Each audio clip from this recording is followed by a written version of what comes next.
अपनी स्थिति की जांच हम कैसे करें। जैसे हम शरीर की जांच करने के लिए हमेशा तत्पर रहते हैं और कई प्रकार के उपाय करते हैं। भाई टेम्परेचर नापने के लिए थर्मामीटर लगाते हैं,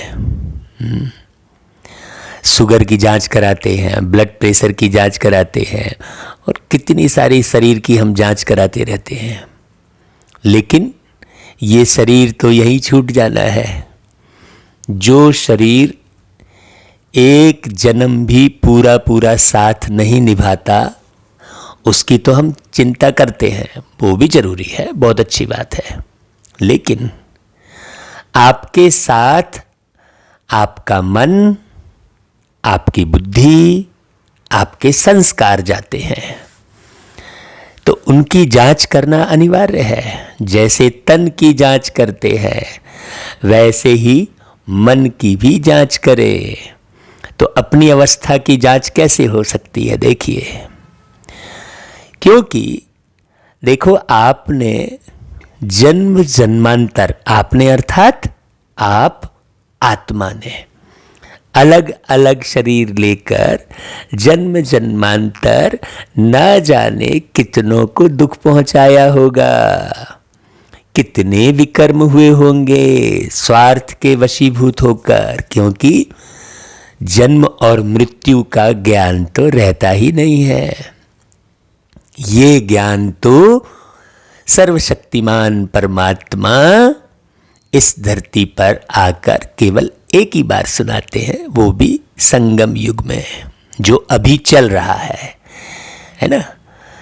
तो जन्म और मृत्यु का ज्ञान तो रहता नहीं है कि मैं फिर से जन्म लूँगा, और जो इस जन्म में कर्म किए अगर उसकी सज़ा नहीं मिली है तो नेक्स्ट जन्म में मिलेगी। ये ज्ञान नहीं होने के कारण हम अपने इस शरीर में बैठे बैठे न जाने कितने पाप कर्म, कितने दुष्कर्म, कितने विकर्म करते रहते हैं। अब बड़े सौभाग्य से हम बाबा की मुरली सुनने के लायक बने हैं, बाबा ने हमको चुन लिया है, हम आ गए हैं, प्रतिदिन मुरली सुन रहे हैं, तो क्यों ना बहुत सूक्ष्म चेकिंग की जाए। हाँ, जैसे कभी इमरजेंसी लगती है, बहुत महामारी फैलती है, तो सब अवेयर हो जाते हैं कि हाँ भैया एक एक चीज़ की संभाल करो, खाने पीने की संभाल करो, जांच कराते रहो, ऐसा अवेयर हो जाते हैं ना। वैसे ही मुझ आत्मा को ये बिल्कुल बहुत सुंदर गोल्डन चांस मिला है, तो मैं अभी अवेयर हो जाऊं और जांच करूं।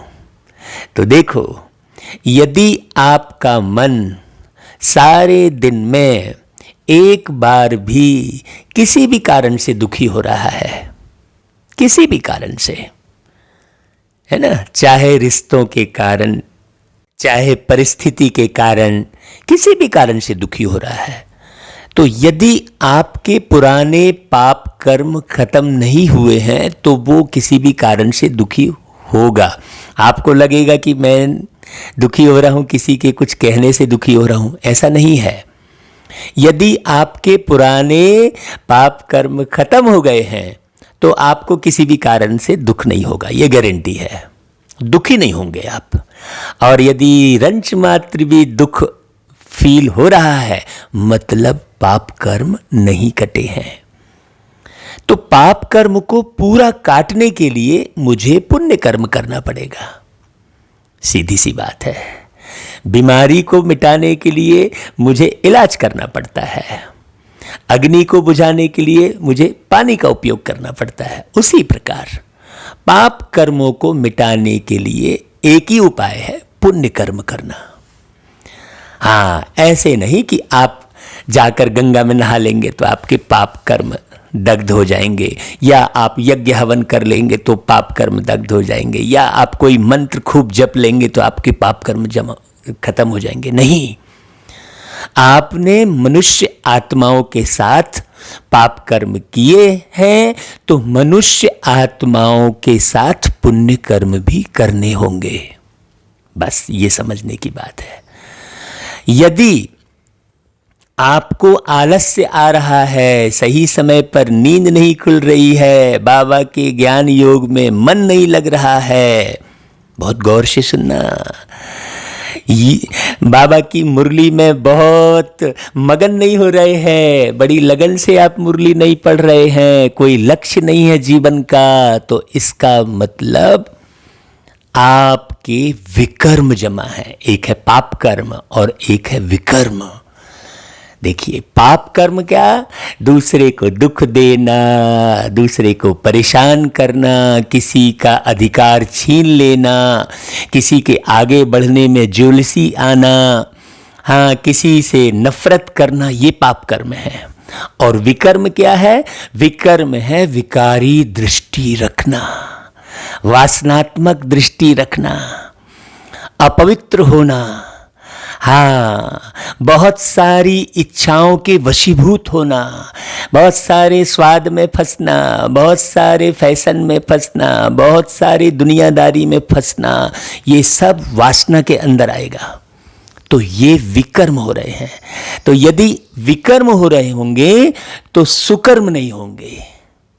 विकर्मों को काटने के लिए मुझे सुकर्म करने पड़ेंगे। तो सु यानी होता है अच्छा, कर्म मतलब मुख्य कर्म है सोचना, तो अच्छा सोचना होगा। तो अच्छे सोचने के लिए मुझे अच्छे ते अच्छे, ऊंच ते ऊंच पिता परमात्मा के विचार प्रतिदिन लगन से मगन होकर सुनने होंगे। यदि प्यारे बाबा की वाणी को सुनने में एक चहक नहीं हो रही है, अंदर से उसे कहते हैं चूहुक नहीं हो रही है, हाँ, माने एक लगन उत्पन्न नहीं हो रही है, इसका मतलब आत्मा में अभी विकर्म जमा है, पुराने और नए भी हो रहे हैं, कि विकर्म अति सूक्ष्म होते हैं। तो आज हमने दो बातों पर बहुत छोटी सी बात बोली है, इसकी बहुत बड़ी विस्तार से क्लासेस हैं, पहले भी कराई हैं, आगे भी और कराएंगे। तो आज केवल दो बातों के ऊपर हम थोड़ा सा प्रकाश डाले हैं, विकर्म और पाप कर्म पर। तो विकर्म से बचने के लिए मुझे मुरली को बहुत लगन से मगन से लक्ष्य रखकर सुनना चाहिए। तो आज 22 अप्रैल 2021 की बाबा की वाणी देखो कितनी सुंदर चल रही है, आप देखना।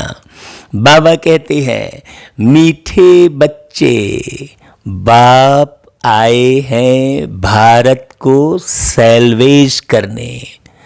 तुम बच्चे इस समय बाप के मददगार बनते हो। भारत ही प्राचीन खंड है, हाँ, यहाँ ही सतयुग, त्रेता, द्वापर ये सब बीतते हैं। फिर कलयुग से तो विस्तार होना शुरू हो जाता है, अलग अलग और देश बनना शुरू हो जाते हैं। वैसे तो द्वापर युग से ही पार्टीशन शुरू हो जाता है, लेकिन बहुत ज़्यादा विस्तार और बहुत ज़्यादा टुकड़े इस पृथ्वी में अलग अलग फिर कलयुग से बढ़ते हैं। सबसे प्राचीन खंड है भारत। कितनी खुशी की बात है, जहाँ सतयुग काल बीतता है इसी भारत में, है ना। और हम उस भारत में जन्म लिए हैं, इसलिए हम कहते हैं भाई मेरा भारत महान है। लेकिन दुनिया में लोग कहते हैं मेरा भारत महान है, लेकिन ये थोड़ी जानते हैं कि ये महान आखिर क्यों है। महान इसलिए है क्योंकि यहाँ ही वो सर्वशक्तिमान आते हैं और हम बच्चों को साकार में बैठ मुरली के द्वारा पढ़ाते हैं। तो कितनी खुशी की बात है भाई। अगर आपको इस बात से खुशी नहीं हो रही है, इसका मतलब जरूर आत्मा में विकर्म जमा है। हाँ, अच्छा भाई, बाबा क्या बोलते आगे सुनना है। ऊंची मंजिल में रुकावट डालने वाली छोटी छोटी बातें कौन सी है जो आपका ब्रेकर बनती है। हाँ, कौन सी छोटी छोटी सी बातें हैं। देखो, हम छोटी छोटी बातों पर ख्याल नहीं कर पाते हैं। हाँ, हमें पता नहीं लगता है। हम उसको 3 शब्दों में कहते हैं कि शिव से संबंध बनाना है तो 3 बातें छोड़नी पड़ेगी। एक शक, दूसरा शौक, तीसरा शिकायत। तब शिव से संबंध बहुत अच्छा बनेगा भाई। इस पर भी बहुत अच्छी क्लास कराई है, पहले भी आगे भी कराएंगे। तो बाबा कहते हैं अगर जरा भी कोई शौक है तो वो शौक क्या करेगा? आपको ऊंची मंजिल में जाने से रोकेगा। बाबा कहते हैं अगर जरा भी शौक है, अनासक्त वृत्ति नहीं है, हाँ, अच्छा पहनने खाने में बुद्धि भटकती रहती है, तो यह बातें ऊंची मंजिल पर पहुंचने में अटक डालती हैं, रुकावट डालती हैं। हाँ, इसलिए बाबा कहते बच्चे वनवाह में रहो। देखो रामायण में बताया भी है ना भाई कि रावण से जीत हासिल करने के लिए हाँ राजाई की ड्रेस उतार दी श्री रामचंद्र जी ने। हाँ, और अपने मन रूपी लक्ष्मण और बुद्धि रूपी सीता के साथ वनवाह में रहे। ये बड़ी सूक्ष्म बात है। रामायण इसलिए हम राम कथा 9 दिन की करते हैं, उसमें एक एक बात की गहराई जब समझाते हैं, लोगों को समझ में आती है, तो सीधा बाबा के साथ जुड़ते हैं सभी बच्चे कि हाँ यही ज्ञान है, यही है ज्ञान, और यहाँ ही है भगवान। कहाँ? सिर्फ और सिर्फ ब्रह्मा कुमारी में। हाँ, ये बिल्कुल हम पूरी अथॉरिटी के साथ कह रहे हैं। ये एक जन्म का अनुभव नहीं है, ये पिछले जन्म के अनुभव के साथ कह रहे हैं। और वो भगवान, वो परमात्मा केवल और केवल माउंट आबू की धरती पर ब्रह्मा के तन में आते हैं। ये जब तक पक्का समझ में नहीं आएगा तब तक मुरली का नशा नहीं चढ़ेगा। तो बाबा कहते हैं कि देखो वनवाह में रहो, तुम्हें तो सब कुछ भूलना है, यह शरीर भी याद न रहे। देखो रामचरितमानस में दिखाया है, विदेही, सीता को विदेही कहा है। तो सीता को विदेही कहा है मतलब बुद्धि आपकी किसी भी देह में न अटके, बुद्धि रूपी सीता है, और सीता को ही विदेही कहा है। तो बुद्धि को विदेही बनाना है, वास्तव में अपनी बुद्धि को विदेही बनाना है। तो एक एक उपाय बाबा मुरली में बता रहे हैं। बाबा तो इशारों में कहते हैं यह शरीर भी याद न रहे, मतलब कब याद नहीं रहेगा? जब आप विदेही अवस्था बनाएंगे। तो विदेही अवस्था कब बनेगी? यदि आप शौक में पड़े रहेंगे, स्वाद में पड़े रहेंगे, और स्वाद के अर्थ को नहीं समझेंगे। स्वाद मतलब स्व की याद, स्व मतलब कौन? स्व मतलब मैं एक आत्मा। यदि ये स्मृति रहेगी तो आप किसी भी स्वाद में नहीं फंसेंगे। ये स्वाद में फंसने के कारण ही तो सारी महामारी दिख रही है आपको, और अभी हाय हाय कर रहे हैं। हाँ, सारा बाजार खाने पीने की सामग्रियों से पटा पड़ा था, और स्वाद बढ़ाने के लिए कितने एसिड का और साइट्रिक एसिड और पता नहीं क्या क्या उपाय करते। हाँ, तो देखो बाबा इशारे दे रहे हैं, बहुत बारीक इशारे दे रहे हैं। नहीं तो अभी महामारी से बचने के लिए कितने हलाकान हो रहे हैं लोग। और लोगों ने ये नहीं समझा कि हमने सारी जिंदगी उल्टा सुल्टा जीभ के वशीभूत होकर इस पेट को कचरे का डब्बा बना दिया, तो क्यों नहीं ये महामारी होगी। बड़ी गहरी समझने की बात है। बाबा की मुरली यदि आप अच्छे से सुनेंगे, एक एक शब्द का अर्थ समझकर सुनेंगे, तो बहुत आनंद और बहुत स्वस्थ फील करेंगे, मन से, तन से, हाँ, अपने परिवार के जन से, सब बातों से आप स्वस्थ फील करेंगे। ओम शांति। बच्चों को यह समझाया है कि यह भारत ही अविनाशी खंड है, और इसका असुल नाम है ही भारत खंड। हाँ, माना हम बच्चे ही पूरी दुनिया का भार उठाते हैं ना। सारी दुनिया को तमो प्रधान से सतो प्रधान बनाने का भार हम उठाते हैं, ये जिम्मा लेते हैं। किससे? प्यारे शिव बाबा से। तो हमें अचल अडोल बनना पड़े। बाबा कहते हैं इस खंड का नाम ही है भारत खंड। हिंदुस्तान नाम तो बाद में पड़ा है, फिर इंडिया भी कहते हैं, ऐसा है ना भाई। हमारे देश का नाम कितना बदला है।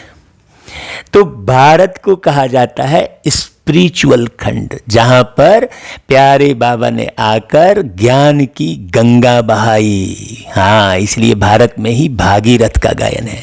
बड़ी गहरी बात है। तो यह प्राचीन खंड है। नई दुनिया में जब भारत खंड था तो और कोई खंड थे नहीं। अब ये बात तो केवल बाबा ही जानेंगे ना भाई। हम तो कई बार मर के कई बार शरीर बदलने में ही फंसे पड़े रहे, हमको कहाँ से मालूम होगा।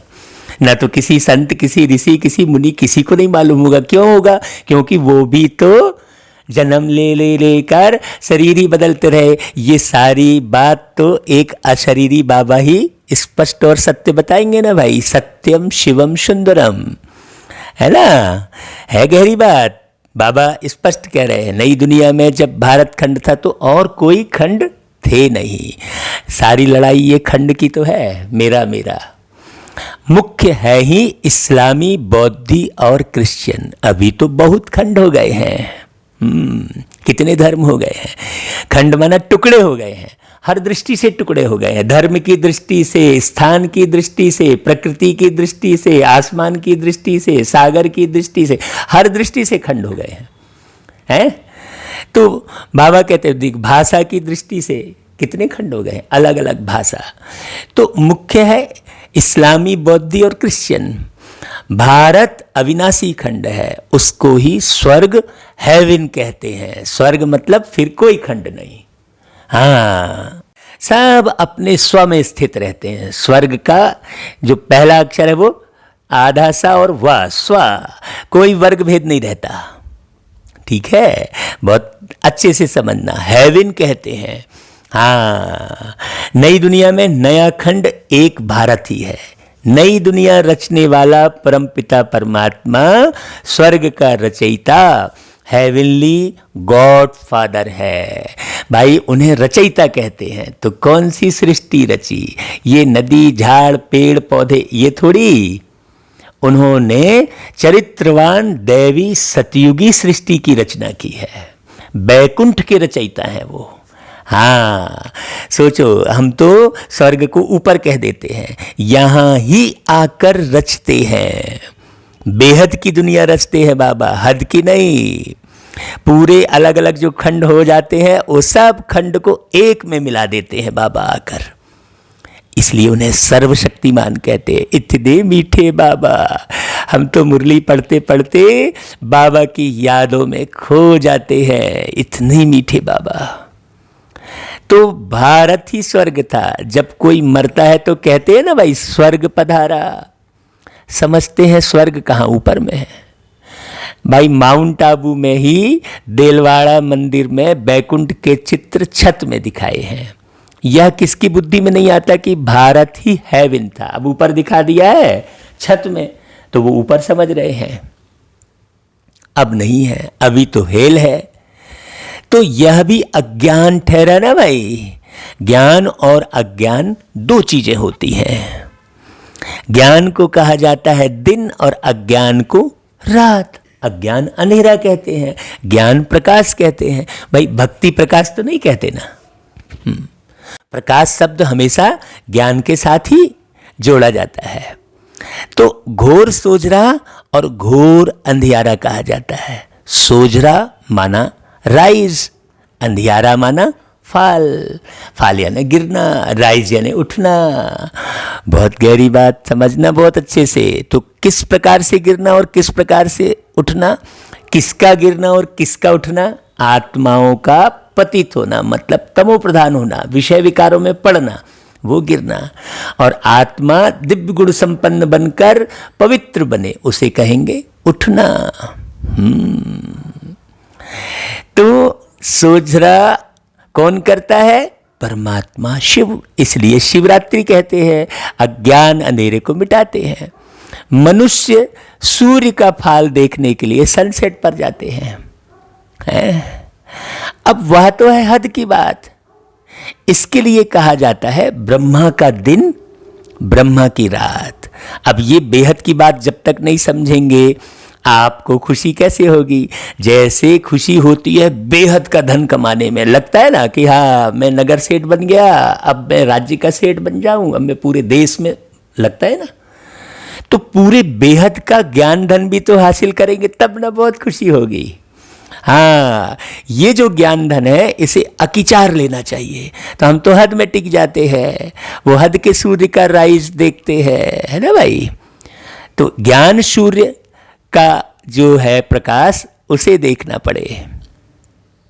बाबा कहते हैं यह बातें दुनिया में कोई भी नहीं समझते, कहते जरूर हैं ज्ञान अंजन सतगुरु दिया, अज्ञान अंधेर विनाश, ऐसा कहते हैं।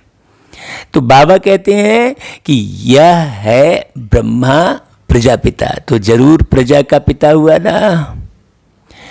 यह है नई दुनिया के लिए नई नॉलेज, हेवन के लिए हेवनली गॉड फादर की नॉलेज चाहिए।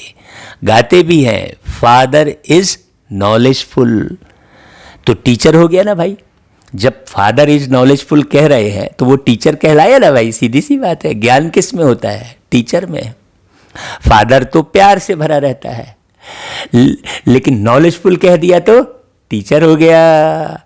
फादर को कहा ही जाता है पतित पावन, फादर को कहा ही जाता है पतित पावन, और कोई को पतित पावन कह नहीं सकते, श्री कृष्ण जी को भी नहीं कह सकते। फादर तो सबका एक ही है, श्री कृष्ण जी को सबका फादर तो नहीं कहेंगे ना भाई।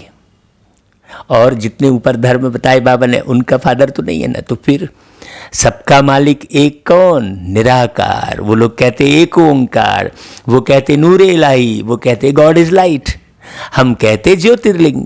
तो बात समझना अच्छे से। तो फादर तो सबका एक ही है।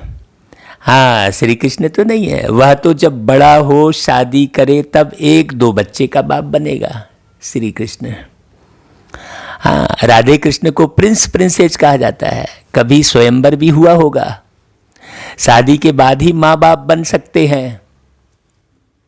उनको कभी कोई वर्ल्ड गॉड फादर कह नहीं सकते भाई। श्री कृष्ण जी की भी संतान तो वर्णन है ना, श्री कृष्ण जी की संतान का एक है ना, प्रद्युम्न करके नाम आता है। तो फिर भाई बड़ी गहरी बात है। हाँ, तो बाबा कहते हैं उनको फिर वर्ल्ड गॉड फादर कैसे कहेंगे भाई?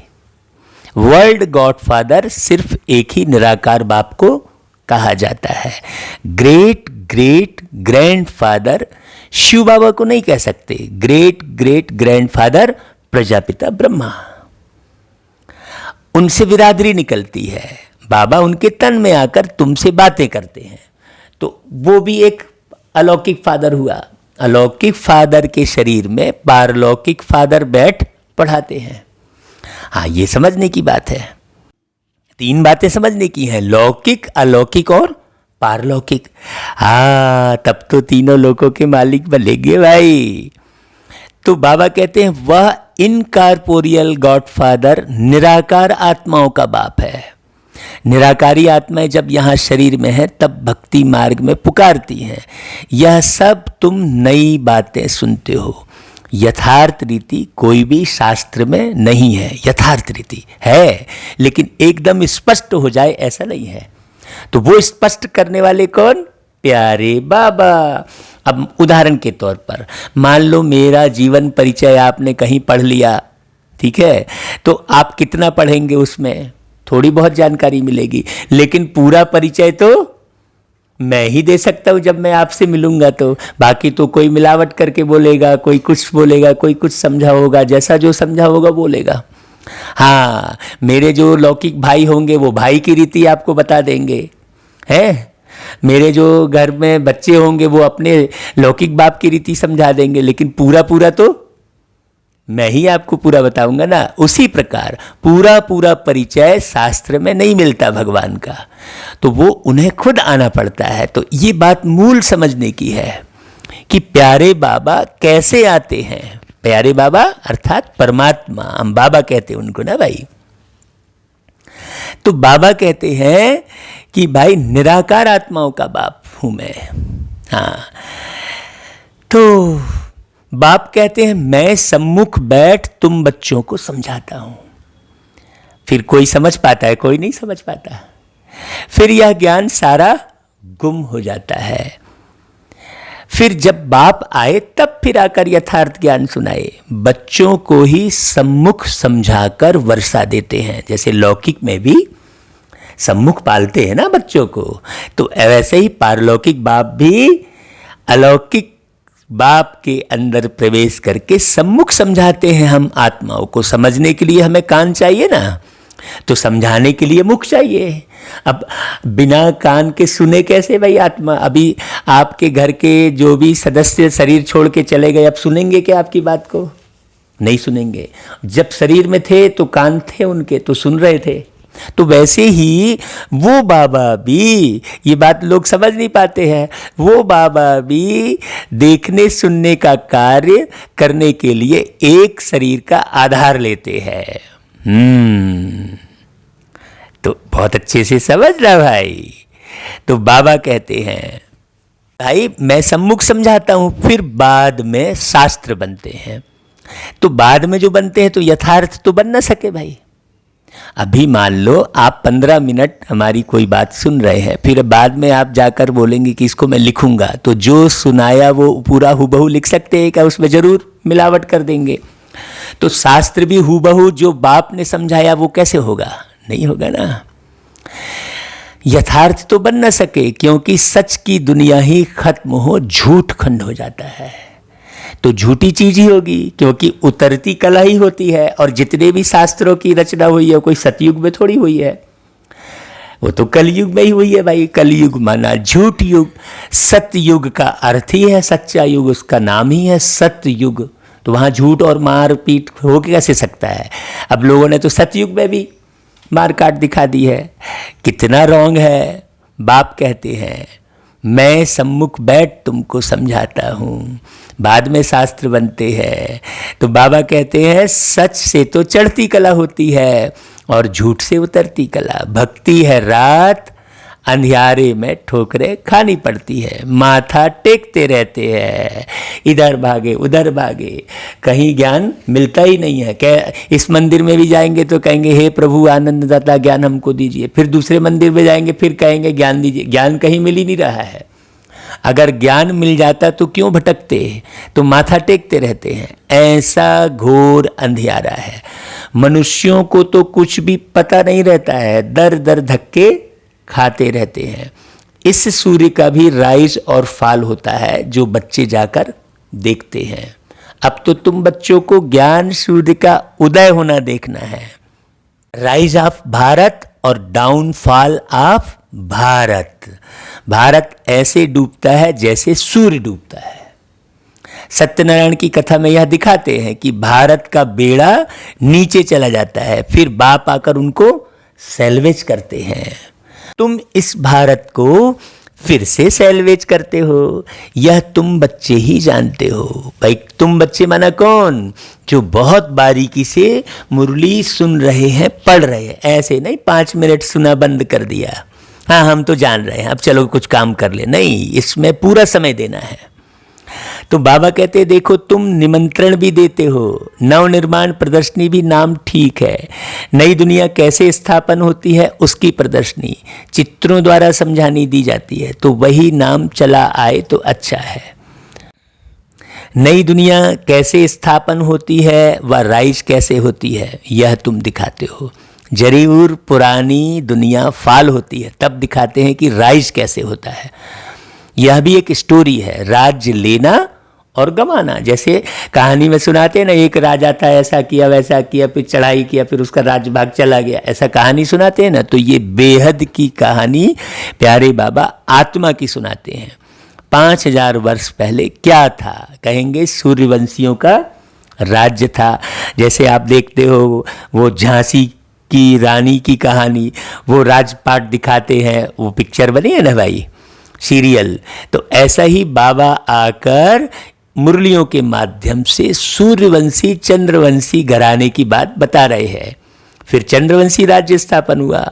वह तो एक दो से राज्य लेते हैं, दिखाते हैं फलाने से राज्य लिया, वह कोई सीढ़ी नहीं समझते हैं, वो थोड़ी जानते हैं। सीढ़ी का ज्ञान तो अभी हम जान रहे हैं ना। यह तो बाप समझाते हैं कि तुम गोल्डन एज से सिल्वर एज में गए। तो देखो सतयुग में कौन उतरे? तुम। अब देखो कितनी खुशी हो जाती है, अरे वाह, ऐसा तो कभी सपने में भी नहीं सोचा था, है? कभी सोचा नहीं था भगवान मिलेगा, स्वर्ग से भी सुंदर संसार मिलेगा। वो गीत सुनते हैं ना, तो कितनी गहरी बात है। तो यह तो बाप समझाते हैं कि तुम ऐसे उतरते आए, यह 84 जन्मों की सीढ़ी है। सीढ़ी उतरनी होती है, फिर चढ़नी भी तो होती है ना, है कि नहीं भाई? डाउनफॉल का भी राज समझाना होता है। भारत का डाउनफॉल कितना समय और राइज कितना समय, फॉल एंड राइज ऑफ भारतवासी, विचार सागर मंथन करना होता है। भारतवासी कौन? हम सब आत्माएं। मनुष्यों को टेम्पटेशन में कैसे लाएं, और फिर निमंत्रण भी देना है, भाइयों बहनों आकर समझो। बाप की महिमा तो पहले बतानी है ना। शिव बाबा की महिमा का एक बोर्ड होना चाहिए, बाबा कह रहा है। पतित पावन, ज्ञान का सागर, पवित्रता, सुख शांति का सागर, संपत्ति का सागर, क्योंकि संपत्ति के पीछे लोग बहुत भागते हैं, तो ये भी लिखना पड़े। सर्व का सद्गति दाता, जगत पिता, जगत शिक्षक, जगत गुरु शिव बाबा से आकर अपना सूर्यवंशी चंद्रवंशी वर्षा लो। ऐसा अनाउंसमेंट भी करो भाई, हाँ, सबको जाकर बताओ, तो मनुष्यों को बाप का पता पड़े। अभी तो उस बाप को कोई जानता ही नहीं है।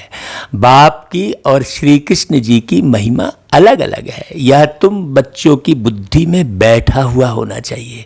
तो कौन बैठा सकता है भाई? जो विकर्म, दुष्कर्म, पाप कर्म से बचा हुआ रहेगा, है ना भाई? बाबा कहते देखो, सर्विसेबल बच्चे जो हैं वे सारा दिन दौड़ा दौड़ी करते रहते हैं, अपनी लौकिक सर्विस होते भी छुट्टी ले सर्विस में लग जाते हैं। यह है ही ईश्वरी गवर्नमेंट। खास बच्चियां अगर ऐसी सर्विस में लग जाएं तो बहुत नाम निकाल सकती हैं। सर्विसेबल बच्चों की पालना तो अच्छी रीति होती ही रहती है भाई। हमको तो बहुत अच्छे से पता है कि बाबा हमसे खूब सेवाएं करा रहे हैं और खूब अच्छे से हमें पाल भी रहे हैं। किसी बात की कोई कमी नहीं है भाई हमको। आप मानो या ना मानो, तो पालना अच्छी रीति बाबा जो होती रहती है, कह रहे हैं ना। तो भाई मैं तो अपने जीवन का उदाहरण समझाऊंगा ना भाई। तो बाबा कहते हैं पालना अच्छी होती है, क्यों? क्योंकि शिव बाबा का भंडारा भरपूर है। हाँ, बुद्धि खाली ही नहीं रहती है, भटकती ही नहीं है, तो अच्छे से भरपूर है। कहते हैं ना, जिस भंडारे से खाया वह भंडारा भरपूर, काल कंटक दूर, कहते हैं ना। तो तुम हो शिववंशी, वह रचता है और यह रचना है। हाँ, बाबुल नाम बहुत मीठा है, शिव साजन भी तो है ना। शिव बाबा की महिमा ही अलग है। निराकार अक्षर लिखने से समझते हैं कि उनका कोई आकार नहीं है। बिलवेड मोस्ट शिव बाबा है, परम प्रिय तो लिखना ही है। इस समय लड़ाई का मैदान उनका भी है तो तुम्हारा भी है। शिव शक्तियां नॉन वायलेंस गाई जाती है, परंतु चित्रों में देवियों को भी हथियार दे हिंसा दिखा दी है भाई। शिव शक्ति कह रहे हैं तो वो नॉन वायलेंस है ना, लेकिन हिंसा दिखा दी है। वास्तव में तुम योग अथवा याद के बल से विश्व की बादशाही लेते हो। तो मीठे मीठे भैया बहनों, भूलना नहीं, याद में रहना। हथियारों आदि की बात ही नहीं है। गंगा का प्रभाव बहुत है, बहुतों को साक्षात्कार भी होगा। भक्ति मार्ग में समझते हैं कि गंगा जल मिले तब उद्धार हो, इसलिए गुप्त गंगा कहते रहते हैं। कहते हैं बाण मारा और गंगा निकली। फिर गौमुख से भी गंगा दिखाते हैं। तुम पूछेंगे तो कहेंगे कि गुप्त गंगा निकल रही है। त्रिवेणी पर भी सरस्वती को गुप्त दिखाया है। मनुष्यों ने तो बहुत बातें बना दी हैं, यहाँ तो एक ही बात है, सिर्फ अलफ, बस और नहीं। अल्लाह आकर बहिष्ठ स्थापन करते हैं, खुदा हेवन स्थापन करते हैं, ईश्वर स्वर्ग स्थापन करते हैं। वास्तव में ईश्वर तो एक है, यह तो अपनी अपनी भाषा में भिन्न भिन्न नाम रख दिए हैं। परंतु यह समझते हैं कि अल्लाह से जरूर स्वर्ग की बादशाही मिलेगी। यहाँ तो बाप कहते हैं मन मना भव। हाँ भाई, उन्होंने खूब बातें लिख दी हैं गंगा की, है ना भाई। अभी बहुत गहरे समझने की बात है। हाँ, बुद्धि जो है गुप्त रहती है, सरस्वती गुप्त रहती है। जब बोलता है व्यक्ति तब मालूम पड़ता है, उसके चाल चलन से मालूम पड़ता है। ऐसे किसी व्यक्ति को देखोगे तो थोड़ी मालूम पड़ेगा, वो चुप बैठा रहेगा तो। हाँ, बड़ी गहरी गहरी बात है। एक एक अक्षर का अर्थ यदि हम बताएंगे तो सारा दिन लग जाएगा भाई। तो बाबा कहते हैं याद करने से जरूर वर्षा याद आएगा। रचता की रचना है ही स्वर्ग। ऐसे थोड़ी ही कहेंगे कि राम ने नरक रचा। हाँ, भारतवासियों को यह पता ही नहीं है कि निराकार रचता कौन है। तुम जानते हो कि नरक का रचता रावण है, जिसको जलाते हैं। रावण राज्य में भक्ति मार्ग का सैपलिंग कितना बड़ा है। रावण का रूप भी बड़ा भयंकर बनाया है। बोलते भी हैं कि रावण हमारा दुश्मन है। बाप ने अर्थ समझाया है। सारी दुनिया में विषय विकार है तो बड़ा हो गया ना भाई रावण, है। सारी दुनिया में विषय विकार है, पूरे विषय विकारों में हिरे हुए हैं। अभी घर बैठने की बारी आई है, लॉकडाउन है, तो घर में बैठकर उस घर को याद करना चाहिए जहां जाना है। नहीं तो अचानक से शरीर छूटा तो पता ही नहीं रहेगा। लेकिन लोग अभी घर में बैठकर भी खाली टीवी में उल्टा सुल्टा देख रहे हैं।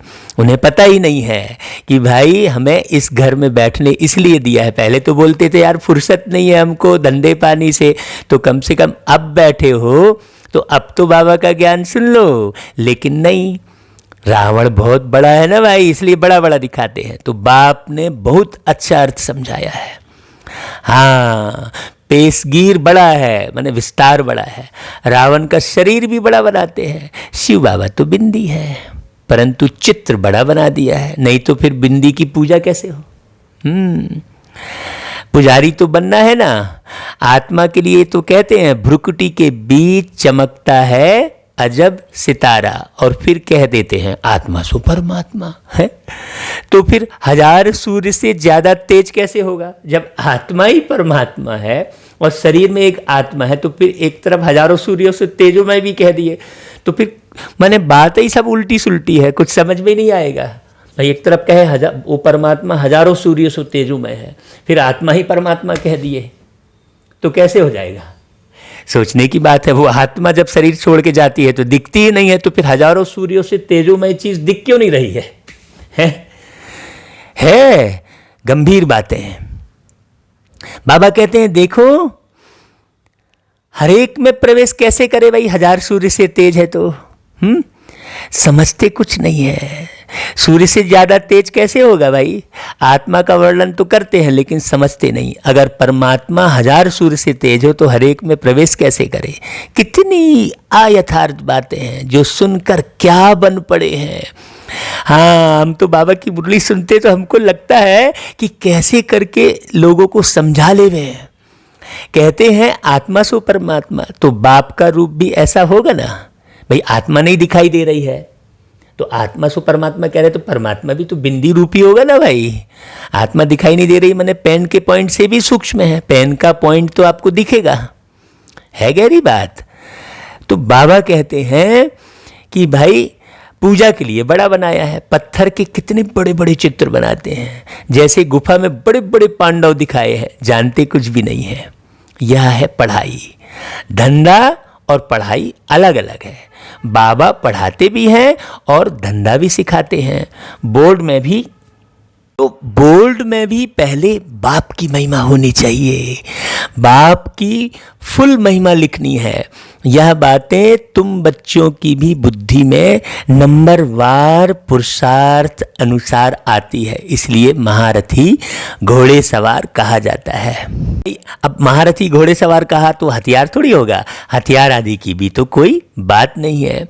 बाप बुद्धि का ताला खोल देते हैं, यह गॉडरेज का ताला कोई खोल न सके।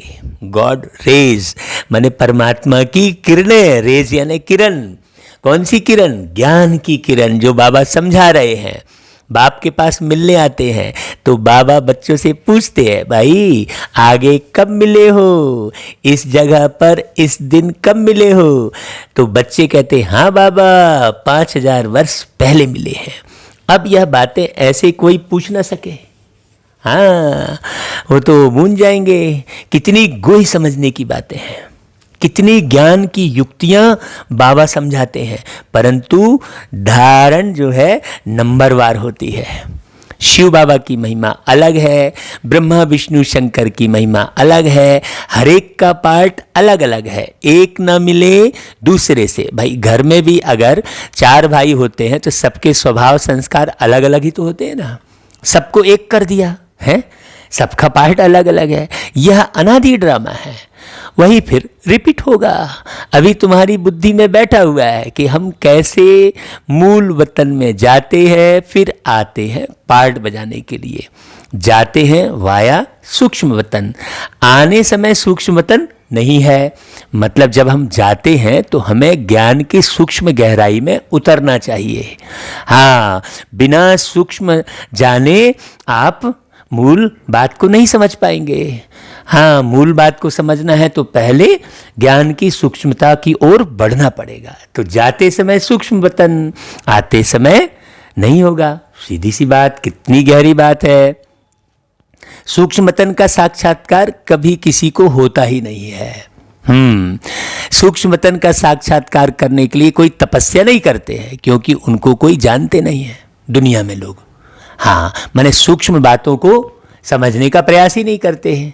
हाँ, तो सूक्ष्म बात किसी को जल्दी से समझ में ही नहीं आती। बहुत सारे लोग मुरली सुनते हैं लेकिन सूक्ष्म बात थोड़ी समझ पाते हैं, कोई नहीं समझ पाता है। जितना सूक्ष्म प्यारे बाबा जानते हैं उतना सूक्ष्म कोई बता ही नहीं सकता। हाँ, इसलिए सूक्ष्म वतन का कोई साक्षात्कार नहीं कर सकता।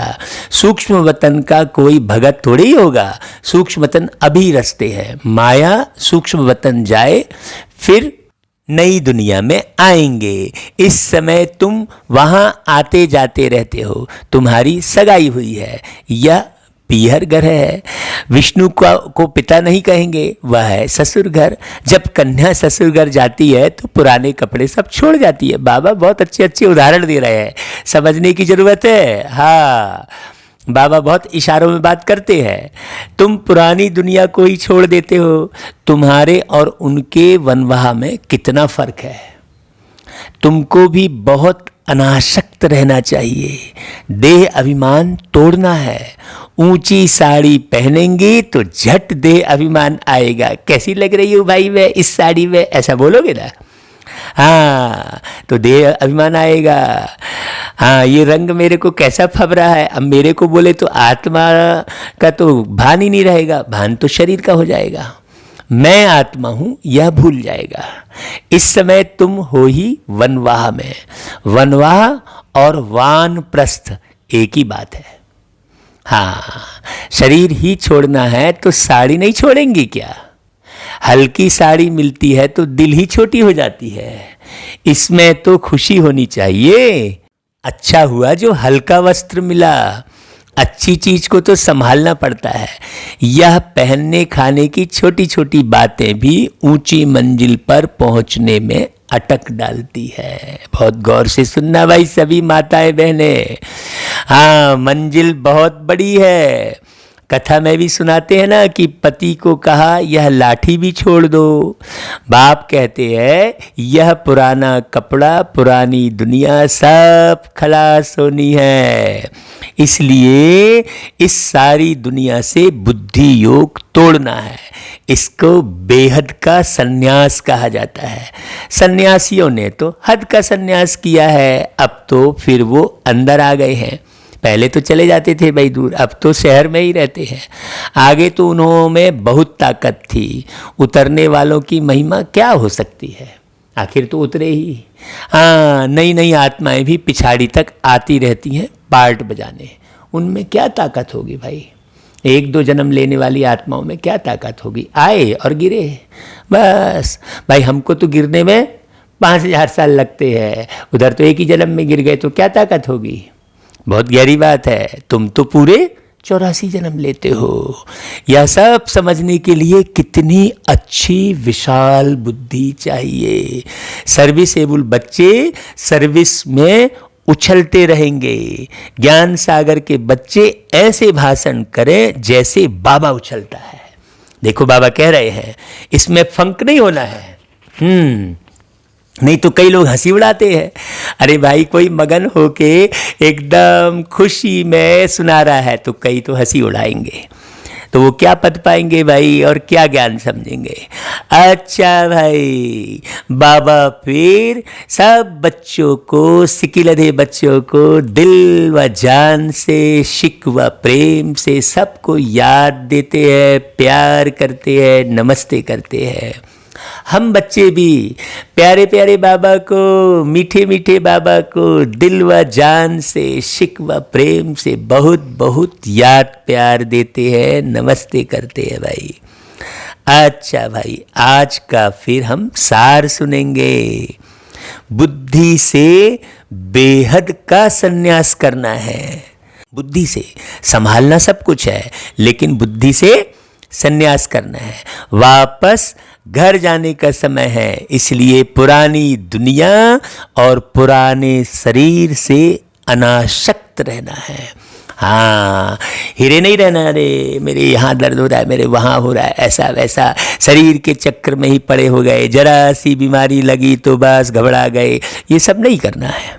हाँ, दूसरी पॉइंट, ड्रामा की हर सीन को देखते हुए सदा हर्षित रहना है। अभी जो सीन दिख रही है ना, बहुत खुशी वाली है भाई। हम तो अपने घर जाएंगे, बेहद सतयुग में आएंगे। हाँ, तो हर सीन को देखते हुए सदा हर्षित रहना है, चाहे कैसी भी सीन दिखाई दे भाई। ये तो पिक्चर है, पिक्चर में कोई भी सीन दिखती है तो आप आनंद ही लेते रहते हो ना। हाँ, वहाँ रोते बिलखते थोड़ी हो, भागते थोड़ी हो, छटपटाते थोड़ी हो, चुपचाप एक अंधेरी सीट में बैठकर उस पिक्चर का आनंद लेते रहते हो। तो ये कलयुग रूपी अंधेरा जो पूरा हाल है मांडवा, पूरा इस अंधेरे स्थान पर बैठकर बाबा के ज्ञान प्रकाश के द्वारा और ये पिक्चर देखते रहो। तो बाबा का ज्ञान प्रकाश जब पड़ता रहेगा तो ये पिक्चर बहुत अच्छे से दिखाई देगी। हाँ, जैसे उसमें लाइट डालते हैं, रील में लाइट डालते हैं तो फिर अच्छे से दिखाई देती है। तो आजकल तो बड़े बड़े टीवी हैं, बड़े बड़े टीवी लगते हैं और बहुत अच्छे से दिखते हैं। तो ऐसे ही हमको भी खूब ज्ञान का प्रकाश लेकर इस पूरी दुनिया को खूब अच्छे से देखना चाहिए, ट्रांसपेरेंट होकर, पारदर्शी होकर देखना चाहिए। अच्छा भाई, फिर आज का वरदान सुनते हैं। अपने हाईएस्ट पोजीशन में स्थित रहकर हर संकल्प, बोल और कर्म करने वाले संपूर्ण निर्विकारी भव। एक एक शब्द को बहुत अच्छे से सुनना भाई। संपूर्ण निर्विकारी की बात कही है बाबा ने। और किस किस में? हर संकल्प में, बोल में, कर्म में। ऐसा नहीं हम तो ब्रह्मचारी हैं, ब्रह्मचर्य व्रत का पालन कर लिए तो निर्विकारी कहलाएंगे। बाबा ने निर्विकारी और पवित्रता की बहुत सूक्ष्म परिभाषा हर मुरली में बताई है।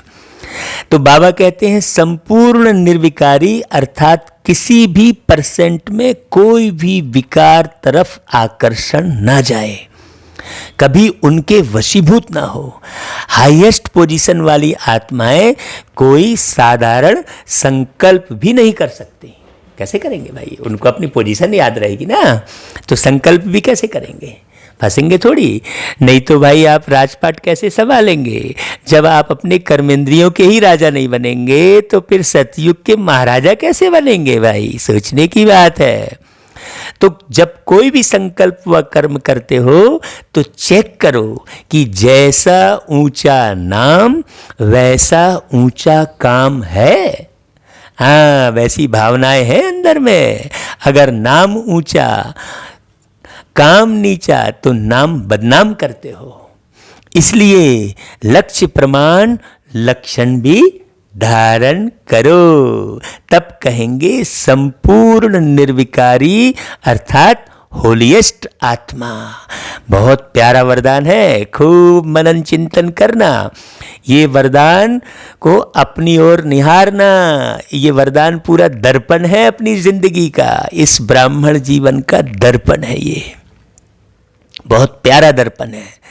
अच्छा भाई, फिर स्लोगन, कर्म करते करन करावनहार बाप की स्मृति रहे तो स्वपुरुषार्थ और योग का बैलेंस ठीक रहेगा। हाँ, हमेशा बाबा की स्मृति रहेगी तो योग बिल्कुल लगा रहेगा, आपको डायरेक्शन मिलता रहेगा। ये हम बहुत गहरे अनुभव से सुना रहे हैं आपको।